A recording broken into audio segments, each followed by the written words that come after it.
सामने chapter number 4 political science का आज हम पढ़ेंगे, जिसका नाम है जेंडर, रिलीजन एंड कास्ट। ध्यान दीजिएगा, पहला कंसेप्ट आपके पास आता है जेंडर एंड पॉलिटिक्स। हमेशा इस बात को आप याद रखें कि जेंडर और पॉलिटिक्स ये दोनों एक दूसरे के साथ काफी गहराई से जुड़े हुए हैं। पहला पॉइंट इसमें ये समझ लीजिए, जेंडर के बिहाफ पर आज भी पूरे वर्ल्ड में बहुत ज्यादा डिस्क्रिमिनेशन किया जाता है।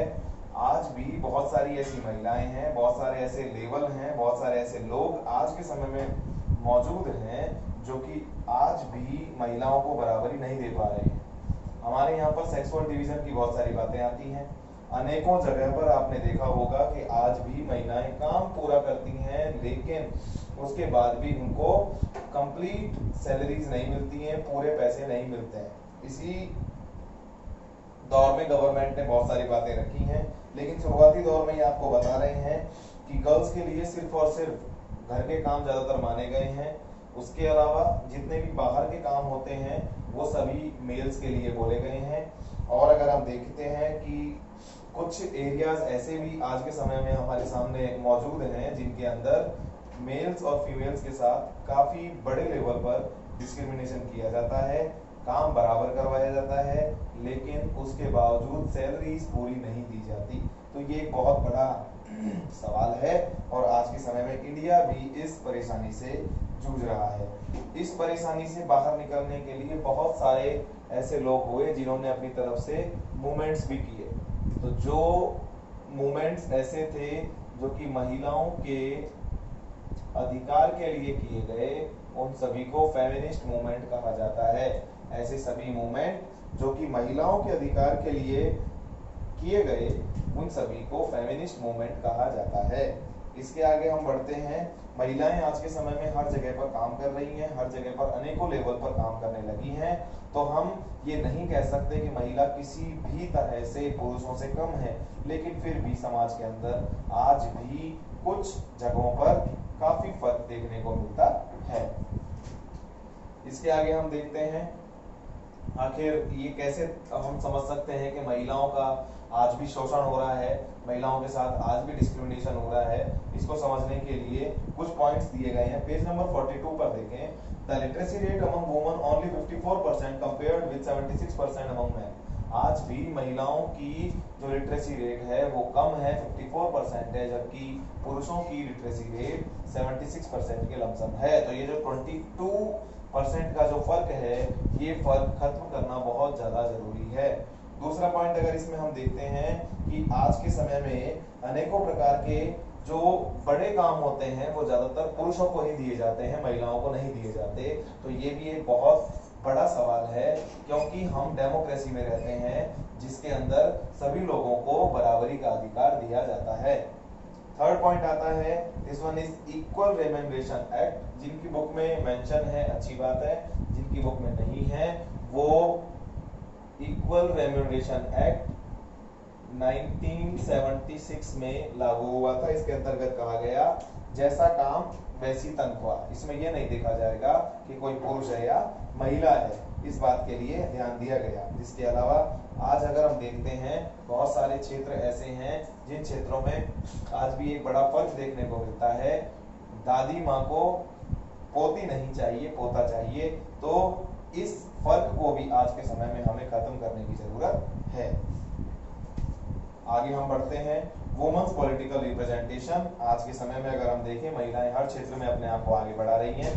तो यहाँ पर जो बड़ा पॉइंट आता है, this one is women's political representation. महिलाओं का आज के समय में राजनीति में क्या योगदान है। आप जानते हैं आज के समय में महिलाएं हर क्षेत्र में आगे बढ़ रही हैं, तो राजनीति के अंदर भी काफी इस बारे में बात की जा रही है। पुराने समय में अगर हम देखें तो हमारी राज्यसभा, लोकसभा दोनों ही सभाओं के अंदर, दोनों ही लेजिस्लेचर्स के अंदर महिलाएं 10% भी नहीं थी। लेकिन अभी अगर हम देखें तो भारत के अंदर ये प्रावधान रखा गया है कि अप्रोक्स 33% महिलाओं को रिजर्वेशन दिया जाए आगे बढ़ने के लिए। और इस कदम में बहुत आगे हम बढ़ भी चुके हैं। लोकल लेवल के इलेक्शंस के अंदर महिलाओं को काफी ज्यादा सीट्स आज के समय में दी जा रही हैं। इसके अलावा हम पढ़ते हैं आगे, रिलीजन, कम्युनलिज्म एंड पॉलिटिक्स। तसल्ली से इस कंसेप्ट को समझिए, पेज नंबर 46 पर है। जो रिलीजन है, रिलीजन का मतलब समझिए, रिलीजन का मतलब है धर्म। धर्म का मतलब हुआ आपने किस समुदाय में जन्म लिया है, जिस समुदाय में आपने जन्म लिया है उसको धर्म कहा गया है, दिस वन इज रिलीजन। उसके बाद आता है कम्युनलिज्म। कम्युनलिज्म का मतलब होता है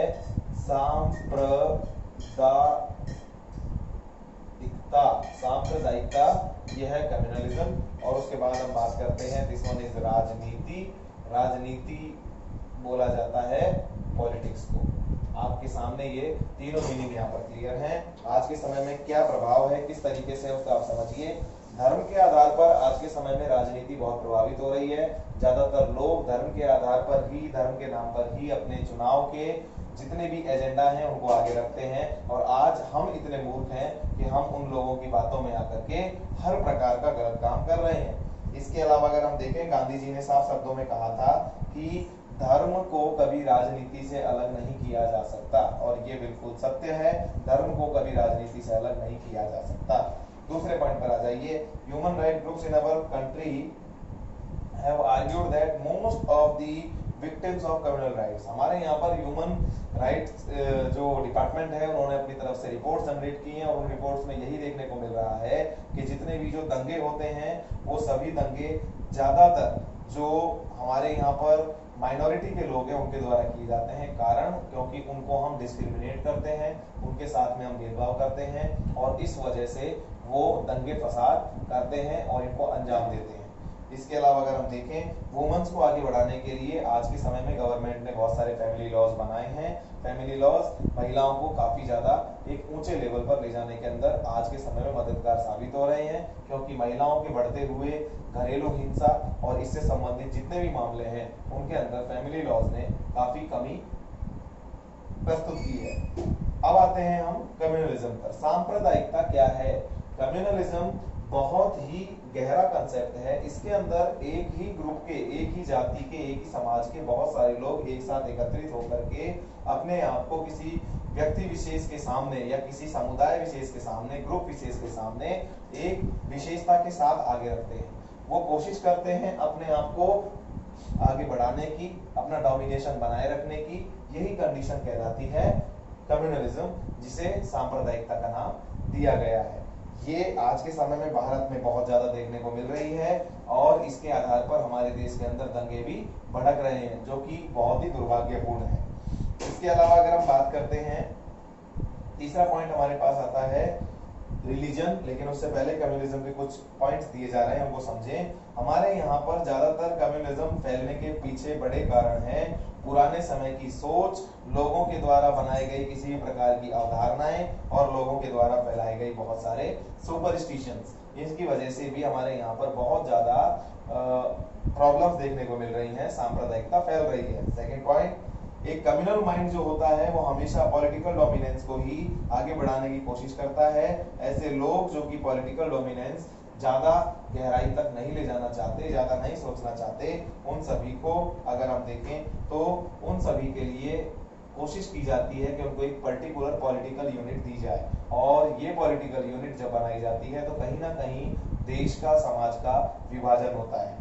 इसके अलावा अगर हम देखें, political mobilisation on religion lines is another frequent form of communalism. आज के समय में अगर हम देखें, बहुत सारे जो हमारे यहाँ पर नेता हैं, अभिनेता हैं, वो जाति धर्म के आधार पर लोगों को बांटते हैं, और ये पूरे तरीके से गलत है। अलग अलग प्रकार के भगवानों के चित्र लेकर के, अनेकों प्रकार के अलग अलग हमारे पूजनीय चिन्ह लेकर के हमारे सामने रखे जाते हैं, और हम उनके अनुयायी बन के उनके पीछे पीछे चलते रहते हैं, जो कि गलत है।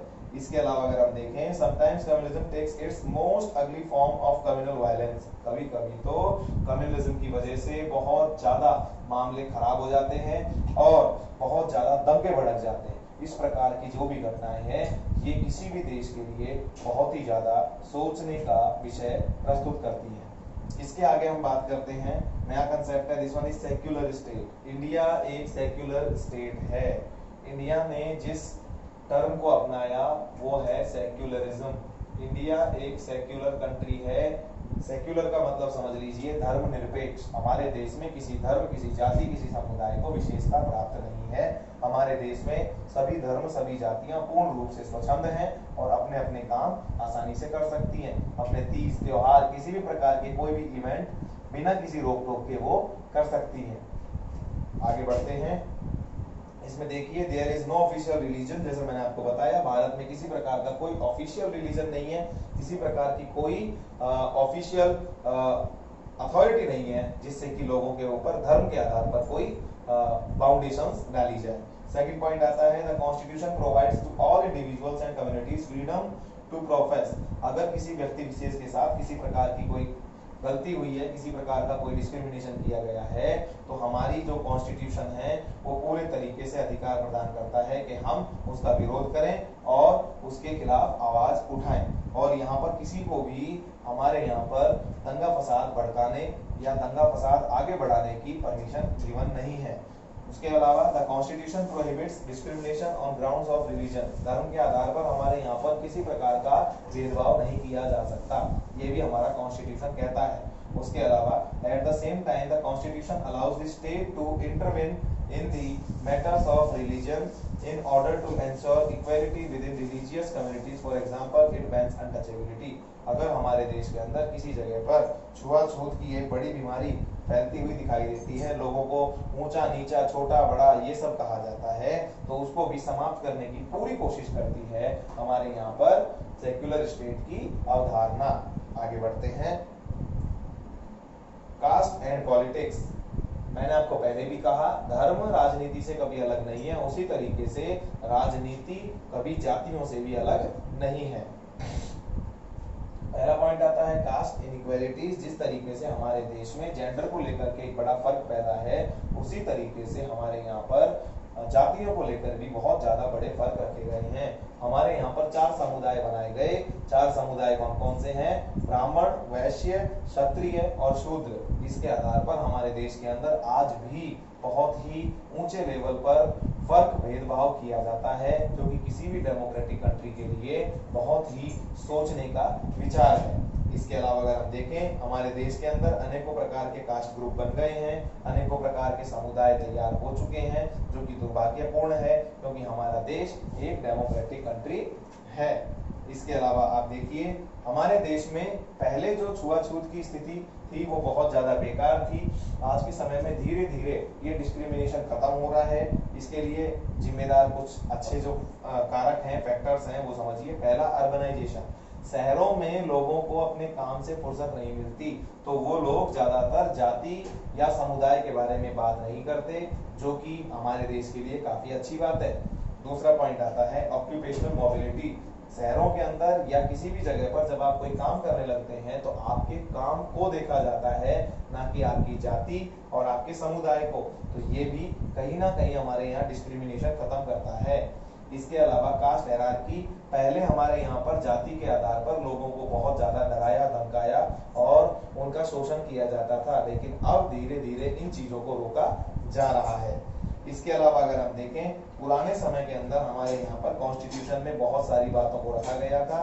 उन सभी बातों को ध्यान रखते हुए आज के समय में रिजर्वेशन भी दिए गए हैं और छोटी जातियों को भी राजनीति का बड़ा हिस्सा बनने का मौका दिया जा रहा है। इसके बाद आता है caste in politics. Caste in politics में आप जो समझेंगे, पहला पॉइंट आता है when parties choose candidates in election. अगर कभी कोई इलेक्शन होता है तो उसमें पार्टीज अपनी तरफ से ऐसे मेंबर को अपनी तरफ से खड़ा करती हैं जो कि किसी विशेष जाति का हो और जिस जाति की उस जगह पर मेजॉरिटी हो। जब उस जगह पर मेजॉरिटी उस जाति की होगी, उस समाज की होगी, तो चाहते हुए ना चाहते हुए जीत उसी व्यक्ति की होगी जो व्यक्ति उस जाति का प्रतिनिधित्व कर रहा है। इसलिए ये कहीं ना कहीं हमारे देश के लिए एक सोचने का विषय है। Second point, political parties and candidates in elections में अपील। जाति के आधार पर हमारे यहाँ पर बहुत सारे नेता अभिनेता लोगों के सामने अपील करते हैं, बहुत बड़ी बड़ी वादे करते हैं, सिर्फ और सिर्फ जाति और धर्म के आधार पर, जो कि कहीं ना कहीं एक सोचने का बड़ा विचार पैदा करता है। यूएएफ यूनिवर्सल एडल्ट फ्रेंचाइज। हमारे देश में 18 साल की उम्र पूरे करने वाले प्रत्येक व्यक्ति को वोट डालने का अधिकार दिया गया है। इसको ही यूएएफ कहा जाता है। हमारे यहाँ पर पर्सन टू पर्सन वोट डालने का अधिकार है। हर व्यक्ति के पास एक वोट का अधिकार दिया गया है। एक व्यक्ति अपने एक मत का अधिकार रखता है और अपने एक मत का उपयोग कर सकता है। वहां पर यह नहीं देखा जाएगा कि वह व्यक्ति छोटी जाति का है या समुदाय का है, तो ये एक अच्छी बात है। इसके अलावा अगर हम देखें, no parliamentary constituency in the country has a clear majority of one single caste. हमारे यहाँ पर किसी भी पार्लियामेंट के अंदर किसी पर्टिकुलर जाति विशेष की मेजॉरिटी नहीं रखी गई है। ये अच्छी बात है।